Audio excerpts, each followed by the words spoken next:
Mesdames et messieurs, c'est un plaisir de vous retrouver pour le journal Parler de ce mardi 5 juin 2025 sur Guériti Radio. Bonjour et bienvenue. Voici les principaux titres. Ouverture de la 31e Assemblée régionale Afrique de l'APF ce lundi 2 juin 2025 à Cotonou. Louis Gbao-Nouvlavonou, président de la session béninoise et président du Parlement du Bénin, a procédé au lancement officiel des travaux. Le point est à suivre dans ce journal.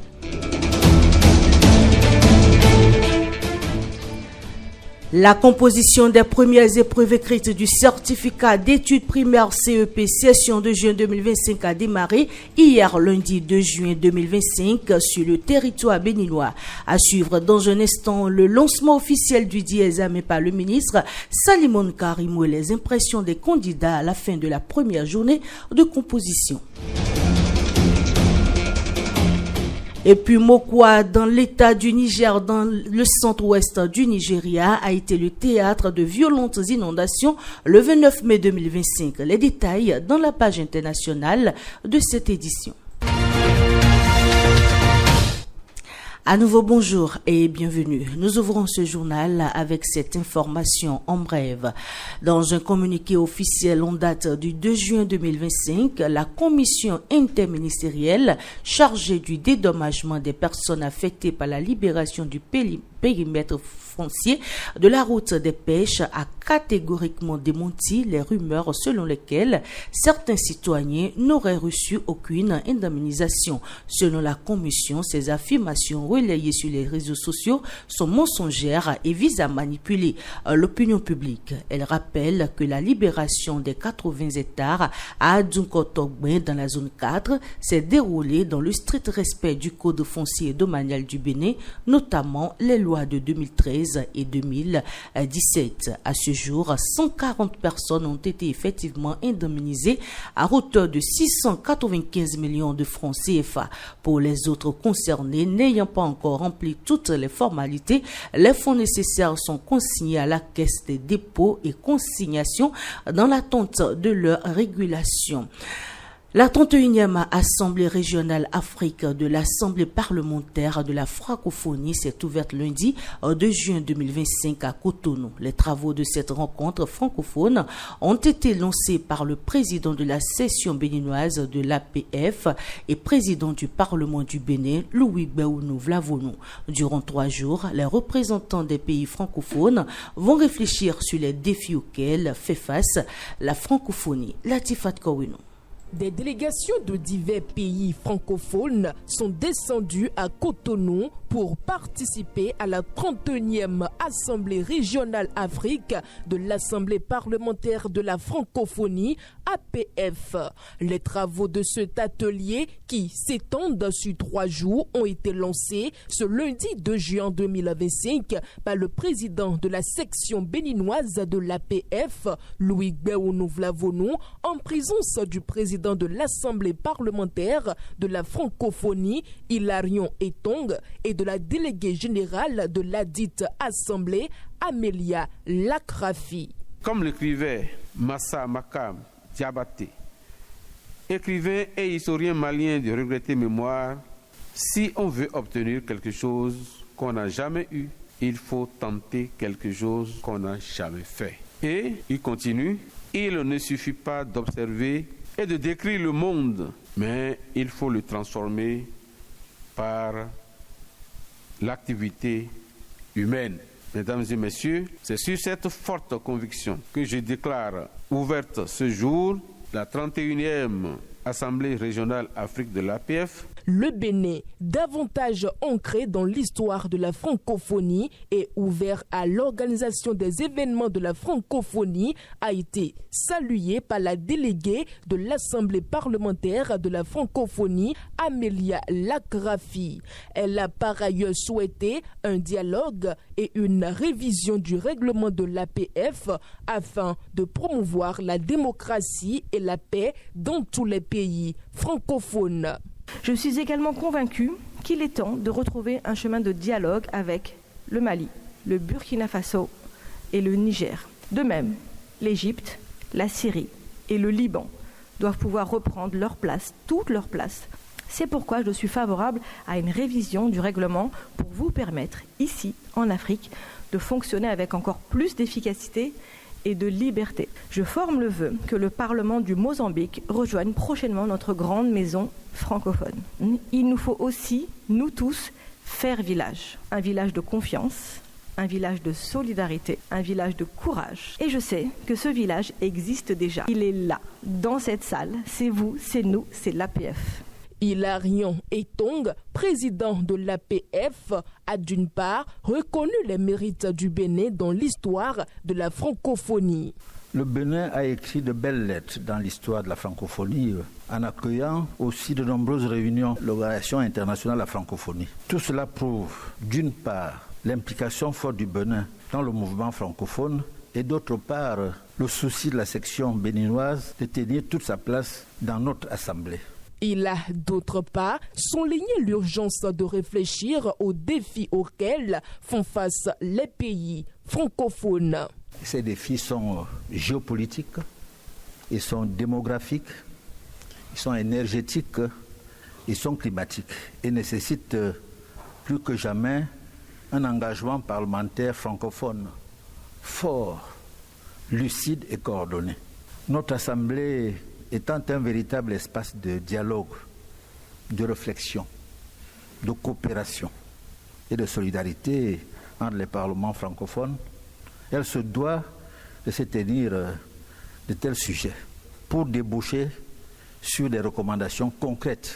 En lançant les travaux de cette rencontre francophone, le président de la section béninoise de l'APF a salué les efforts de lutte contre le terrorisme dans la sous-région tout en rendant un hommage aux vaillants soldats tombés au front. J'estime humblement qu'il convient d'avoir en toutes circonstances et en tout lieu une pieuse pensée pour tous nos vaillants soldats de nos différents pays tombés au champ d'honneur, ainsi que pour toutes les autres victimes innocentes de cette barbarie inouïe et de plus en plus préoccupante.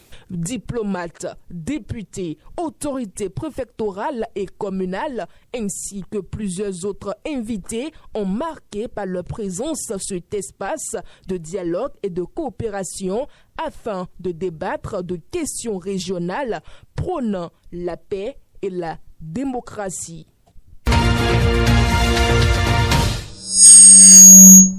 Le complexe scolaire Kopaya dans la commune de Lokossa a abrité le lancement officiel du certificat d'études primaires CEP, session de juin 2025. Le ministre en charge des enseignements maternels et primaires, Salimon Karimou, a donné le coup d'envoi de cet examen scolaire national ce lundi 2 juin devant des candidats. Il était accompagné pour la circonstance du ministre conseiller du sous-secteur et des autorités locales. Le point avec Faouzia Sefou. Il sonnait exactement 7h30 ce lundi 2 juin 2025 lorsque le cortège du ministre des Enseignements maternels et primaires a fait son entrée au centre de composition de Kopaya dans la commune de Lokossa. Ce site a été retenu au plan national pour abriter la cérémonie officielle de lancement de la phase écrite de l'examen du certificat d'études primaires CEP, session de juin 2025. Sous une pluie bienveillante, le ministre Salimon Karimou, accompagné pour l'occasion de son collègue conseiller à l'éducation et des autorités locales, a sillonné les salles de composition. Il en a profité pour adresser des mots d'encouragement et prodiguer quelques conseils aux candidats. Lisez bien, lisez très bien avant de commencer par répondre aux questions. C'est compris? Oui. Bonne chance à vous. Dans ce centre du complexe scolaire de Kopaya, 163 garçons et 144 filles composent dans des conditions jugées satisfaisantes. Selon l'autorité, le choix de ce centre n'est pas anodin et répond à plusieurs critères stratégiques définis par le gouvernement. L'État a constaté que dans une localité, le taux de scolarisation est assez faible. Alors, l'État fait l'option d'aller dans ces localités-là, ces gens d'occasion, pour leur montrer que, voyez-vous, c'est bon d'envoyer les enfants à l'école. Tous ceux qui sont venus là sont des gens qui sont allés à l'école. Avec tout ce que vous avez vu là comme mouvement, comme déplacement, comme autorité, alors ça pourrait inspirer la population à se dire « nous-mêmes devons pouvoir envoyer nos enfants à l'école ». Deuxième raison, c'est parfois le taux de promotion, c'est-à-dire que les enfants ne réussissent pas souvent très nombreux dans la localité où l'examen. Lorsqu'on fait le point sur 3 ans, on voit que le taux de réussite à l'examen dans une localité reste faible. Alors l'État fait également l'option d'aller dans cette localité-là pour montrer aux gens qu'il y a encore des efforts à faire. Ça ne nous a pas négligé, donc vous-même vous devez faire l'effort de dire en sorte que nous-mêmes nous allons accompagner l'État. Très honoré, le maire de Lokossa s'est dit heureux que sa commune ait été retenue pour cette cérémonie nationale. Un état d'âme de remerciement, de joie, parce qu'aujourd'hui on a mis en lumière la commune de Lokossa une fois encore, même si les raisons qui ont motivé à choisir la commune de Lokossa, le bébé Kopa comme centre de lancement des examens ne sont pas aussi réjouissantes. Nous prenons acte et nous ferons le nécessaire pour que cela soit réussi. À l'issue de sa visite, Salimone Karimou a lancé un appel à l'endroit des parents, les invitant à tout mettre en œuvre pour garantir l'accès à l'éducation à tous les enfants. C'est une école qui est assez vieille, mais qui est quand même assez entretenue. Et je prends l'occasion pour dire, voyez-vous, j'ai encore des salles de classe fermées là, non utilisées, du fait des fusions, parce qu'il manque encore d'effectifs dans l'école. Voyez-vous, donc la raison dont je vous ai parlé tout à l'heure, elle se justifie à travers ce que vous voyez, tout le monde voit là ici. Moi, je ne suis pas heureux de voir des salles de classe là, fermées, alors qu'il y a des enfants qui sont dans la localité. Et vous comprenez pourquoi on est venu encore ici pour le dire aux gens, envoyez les enfants à l'école. C'est de leur droit, il faut le faire, il faut les envoyer à l'école. Sur le plan national, ce sont au total 271 890 candidats qui planchent cette année dans 805 centres d'examen répartis sur l'ensemble du territoire national. Démarré ce lundi 2 juin 2025, les compositions prennent fin le jeudi 5 juin prochain. D'un lancement à un autre, mais cette fois-ci, nous nous rendons dans le septentrion pour dire qu'à Parakou, comme sur toute l'étendue du territoire national, les candidats à l'examen du certificat d'études primaires CEP session de juin 2025 ont affronté les premières épreuves dans une ambiance studieuse. Reportage au centre de composition de l'école primaire publique de Titiro dans le premier arrondissement de Parakou avec Anselme Richard. C'est parti depuis ce lundi 2 juin 2025 pour la phase écrite de l'examen du certificat d'études primaires CEP session de juin 2025 sur toute l'étendue du territoire national. À Parakou, le top des épreuves a été donné au centre de l'école primaire publique Titirou dans le premier arrondissement. Saléa Yakoubou Soumanou est le chef du dit centre. Depuis 7 heures, nous étions déjà tout cela. Sinon, avant 7 heures, déjà à 6 heures, nous étions au commissariat pour le retrait des épreuves. Et déjà à partir de 7h, nous avions commencé l'appel. Après l'appel, à 7h30, nous avions encore rappelé pour procéder au remplacement des absents. Ce qui a été fait. Et déjà à partir de 7h30, nous avions commencé par faire écrire les noms des enfants sur les feuilles de composition. Donc après cela, à 8h30, nous avons lancé l'épreuve. À 8h30, nous avons lancé déjà la lecture. Et cette lecture a déjà commencé. Tout le monde est en train présentement. Nous avons 534 candidats, dont 267 garçons et 267 filles. Ils composent dans 15 salles. Tout se déroule sans anicroche, a fait savoir Gaston Koto, le chef de la circonscription scolaire Parakou 1. L'occasion pour lui de saluer tous les acteurs qui ont permis la réussite de cet événement. Ils ont déjà commencé et tout se passe bien au niveau de la circonscription scolaire de Parakou 1. Comme statistique, au niveau de cette circonscription, nous avons 2863 garçons et 2752 filles. Je tiens à remercier les différents acteurs de notre système éducatif, particulièrement pour la circonscription scolaire de Parakou. Je dois remercier le conseil communal qui nous a toujours accompagnés, les parents d'élèves, les enseignants et tous les autres acteurs. On peut déjà se frotter les mains pour dire que cette édition a été une réussite. Parce que tout est mis en place pour que le CEP puisse aller comme nous l'avons souhaité. Pour le compte de cette journée, les candidats ont démarré avec l'épreuve de lecture depuis 8h30. Ils sont au total 28 473 à l'assaut de ces premiers diplômes scolaires dans le Borgou. À la fin de cette première journée de composition, quelques candidats rencontrés à Paraco apprécient les différentes épreuves. Le matin, nous avions fait l'épreuve de lecture et c'était tellement abordable. Les questions sont des questions très faciles. Nous avions répondu à toutes les questions qui ont été posées. Après ça, nous avions composé l'épreuve de l'expression écrite. On a rédigé une lettre et cette lettre était tellement abordable aussi. Nous l'avions trouvée très belle. Nous avions composé l'épreuve de ES. Après, on a fait l'oral et la journée, ça s'est bien passé. C'est tout ce que nous avions passé au cours de cette journée. Durant toute la journée, on a fait la lecture, l'expression écrite, l'ES, l'EST. En EST, par exemple, ils nous ont demandé des montages, de justifier ce montage en série ou en délibération. Et dans l'item 2, ils ont posé une question. Ils ont dit si un menu est équilibré ou pas. J'ai trouvé les peu faciles. J'attends un 19 pour un 20. Aujourd'hui, on a travaillé avec les matières épreuves EST, ES lecture et chant. Dans ES, ils ont demandé les pays limitrophes, la superficie du Bénin. Ils ont demandé là où se trouve l'or. Qu'est-ce qu'on trouve à Onigbolo? Qu'est-ce qu'on trouve à Khoyokbe? Et ils ont demandé encore la carte du Bénin avec ces pays limitrophes.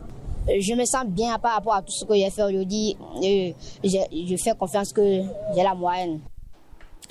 Bérangère Boléon s'installe à présent pour l'interactualité.